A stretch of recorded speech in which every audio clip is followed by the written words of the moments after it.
Good morning, Chris Fawcett from the Headache and Pain Management Centre here for your Tuesday, talking about a few very common conditions such as fibromyalgia, persistent pain, chronic whiplash and nerve pain, and talking about what the relationship is between them all, common links, and what you might be able to do to help things out. If you are joining me, type in below, say hello.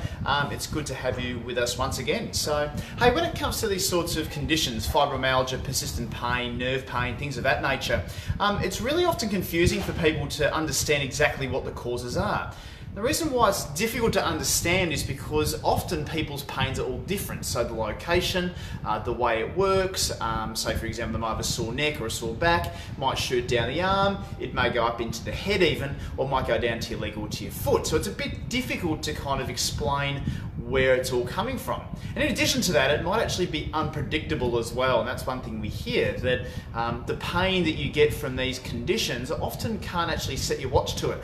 So sometimes and some days it's actually really good, but other days it's not quite so good. In fact, it's really bad, it's debilitating, can't get out of bed, can't work, and it just makes life feel absolutely miserable.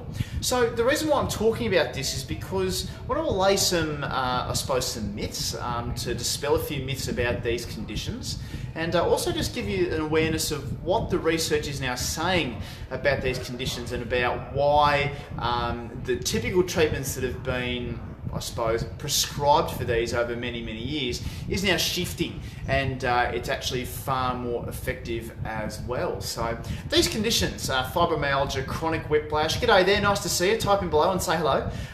Basically these sorts of conditions, what's going on is that there is a, if you like, it's almost like there's a signalling fault. Okay, so basically at times with these conditions, there's normal input coming in from the, say, your arms, your legs, your back, your neck.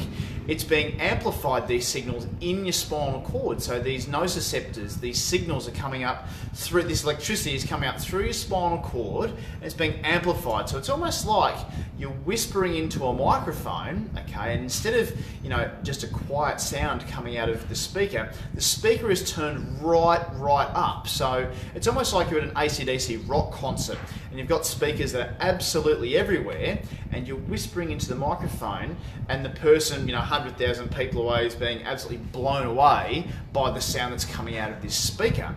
So when people have these types of conditions like fibromyalgia, chronic pain and these sorts of things, it's almost like there's a very small input coming in at times from the periphery, and it's being interpreted by your nervous system as being very dangerous. And therefore what happens is that the signal that's being outputted, so the feeling that you get from that, is over and above what's useful. So I suppose what I mean by that is that it's actually really useful to have pain when it's useful, when you put your hand into a fire, when you've got bare feet walking out onto Stanley Street with a really hot road or something like that, because that's actually some dangerous things for your tissues. But when you've got things like fibromyalgia or chronic whiplash, things of that nature, which might have started with an acute onset injury, but months and years later there's still a lot of pain there, it's more to do with the way the signals are being, if you like, interpreted by the deep dark recesses of your brain, rather than actually the tissue damage itself. So what we actually really need to do with conditions like those is to find out, why is it that the brain's interpreting these signals as dangerous, as amplified, as really cranked up, when in reality it's normal to move, it's normal to sit down, it's normal to walk, it's normal to do lifting, and it's normal to work. But for whatever reason, the brain is interpreting these signals as dangerous, and you're experiencing a high amount of pain.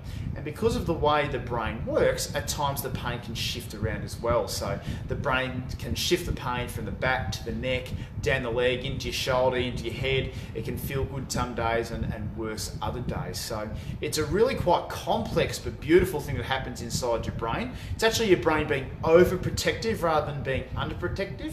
And it's doing way too much to actually protect you, rather than usefully make you aware of what's actually going on in your body, rather than cranking the signal right up like it's been doing. G'day, it's nice to see you there. So basically when it comes to this type of pain, it's about finding out why the signals from your periphery are being amplified so high, so they're being turned up deluxe in your spinal cord, or being interpreted by your brain as being very, very dangerous and therefore giving an output which is really strong pain in places which you may not have heard before, or it's being cranked up deluxe in places which should have healed much earlier before.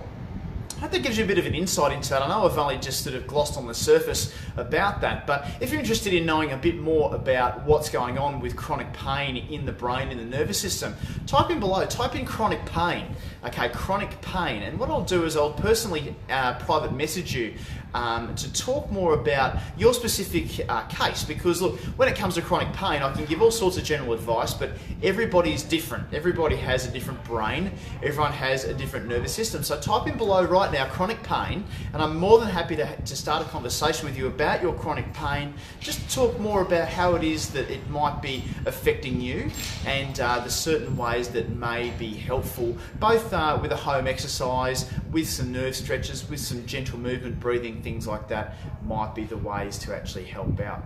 Just a short one for today. It's nice to see you there hanging on until the end. Type in below and say hello. It's good to see you, and we will talk again later in the week with a different topic from there. So type in below chronic pain. More than happy to help anyone with their chronic pain, and help anyone whose family or friends might be suffering chronic pain as well. So like, share and comment below. Cheers, and see you next time. Thanks, bye for now.